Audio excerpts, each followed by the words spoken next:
Mein Name ist Sebastian Brendel und seit 2013 bin ich als Kirchenmusiker für den Bereich Schöneberg-Mitte zuständig. Und wir schauen uns jetzt gemeinsam die Orgel der Kirche zum Heilsbronn an.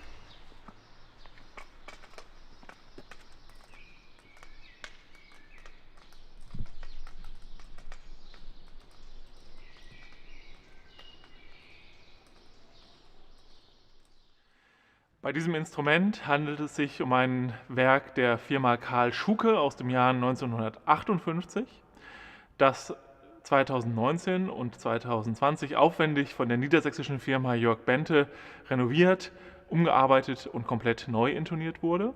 Dass wir diese Baumaßnahmen überhaupt durchführen konnten an der Orgel, das verdanken wir vielen großzügigen Spenderinnen und Spendern aus der Gemeinde, das verdanken wir einer Erbschaft, das verdanken wir der Unterstützung der Gemeinde selbst und dem Kirchenkreis Tempelhof-Schöneberg, der sich auch finanziell großzügig beteiligt hat.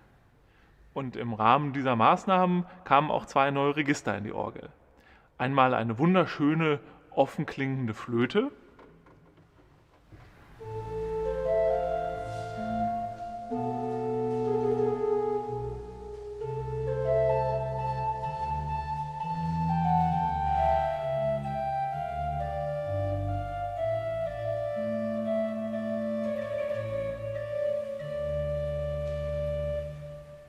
Und außerdem auch eine Oboe, die also ein Oboeninstrument imitieren soll.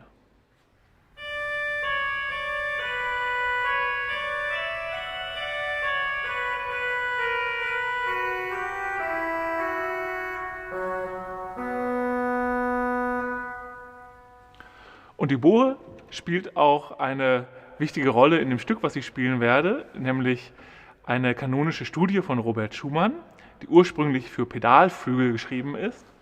Ein Instrument, was heute nicht mehr so gebräuchlich ist, was es aber schon relativ lange gab.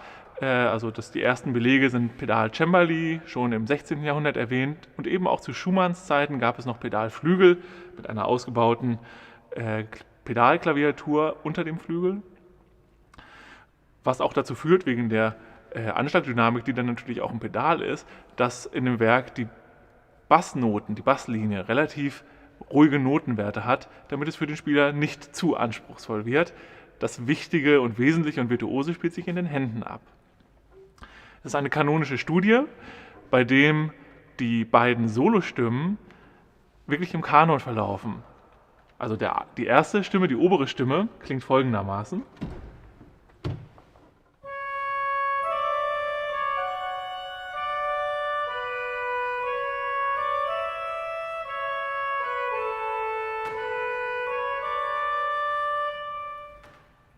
Und die untere Stimme setzt dann eine Quinte tiefer ein und macht das nach.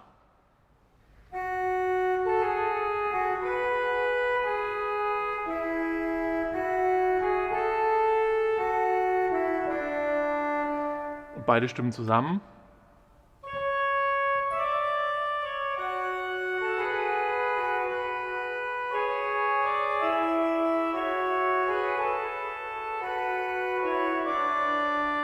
Ergeben dann einen zweistimmigen Kanon. Und das Werk ist komplett streng kanonisch geführt, auch wenn man das nicht immer zwischendurch wahrnimmt. Das Ganze hat den Charakter eines Lieds ohne Worte, man kennt das vielleicht von den Mendelssohn-Klavierwerken, und wirkt sehr frühlingshaft, was ja zu diesem Pfingstsonntag auch passend ist.